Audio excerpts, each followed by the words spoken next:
Cruelty Squad is one of those games that just completely fucks with your brain.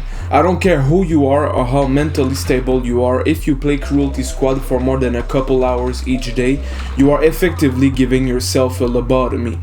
I mean, just look at this shit, man. Look at the disgusting textures on the walls, the awful health indicator, and whatever the fuck this is.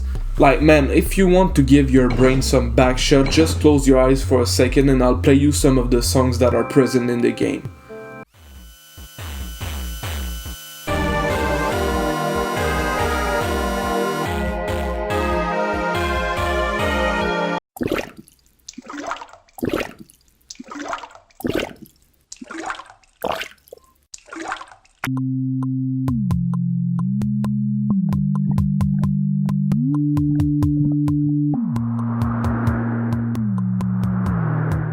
Do you feel like your brain cells are giving up on you while listening to this? If so, then I hope you like how it feels, because that I don't know what the fuck is happening feeling is going to be present throughout the whole game. At the beginning of the game, you learn that you're a depressed, detached loser, like literally that's how you get referred as, and that someone who works for the Cruelty Squad is interested in hiring you. Now, the specifics of the jobs aren't disclosed, but you get told that, quote, it's the sort of work that you'll enjoy. After this, you look out the window, see some people get murdered for some reason, and that's it. No further explanation is given. And when I say that's it, I mean like no context will be provided to you for the rest of the game. Now, if you want more info, you can watch YouTube videos explaining the lore, and if you're really interested, Pyrocynical made an absurdly long video on the subject, but in my opinion, going in blind is the best way to experience the game, because I feel like Cruelty Squad is something that needs to be experienced rather than understood. Now, you might be thinking, that's cool and all, but what is the gameplay loop like? And the simplest way I can explain it is that it's basically just like a Hitman game, but on crack. You start each mission by choosing your guns and equipment, and then your goal is to eliminate whoever this thing said you should kill.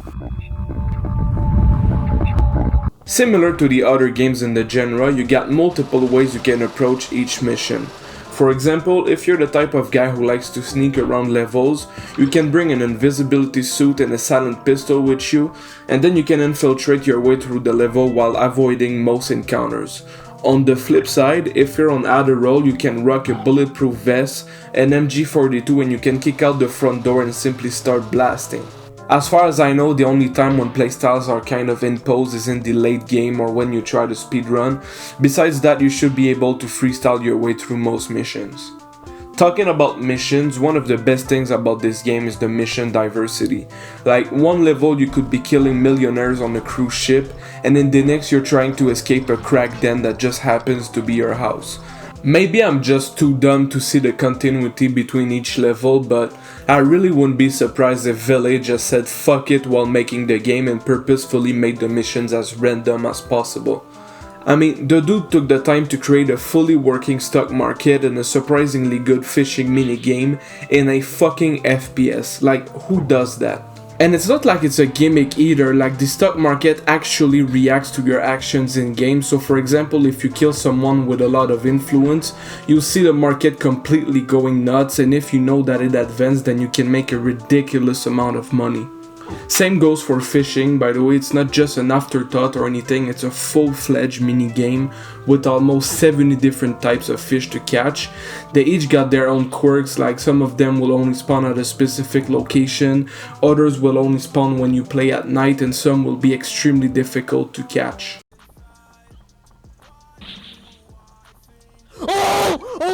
Holy shit! The point I'm trying to make is that even if on the surface Cruelty Squad looks like the video game equivalent of a shitpost, the actual game has more depth than some full-fledged AAA titles. Like, if you had to guess, how many weapons do you think are in the game? 5, 10, 15 maybe? How about 29? Now for the equipment, how many implants do you think Ville was able to put in the game? The answer is 48. For perspective, BioShock Infinite, a game with a budget of around $100 million, had 14 weapons and 41 pieces of equipment. Here's what a team of 200 people was able to produce. Here's what Ville alone was able to produce. Now add the fact that there's multiple secret levels, multiple different endings, and multiple ways to replay each mission, and suddenly that 94% rating on Steam is starting to make sense. Yes, it's ugly, yes, it's weird, and yes, it might give you brain damage, but the game that's hidden behind all of the bullshit is so fucking good that for me it easily compensates for all its flaws.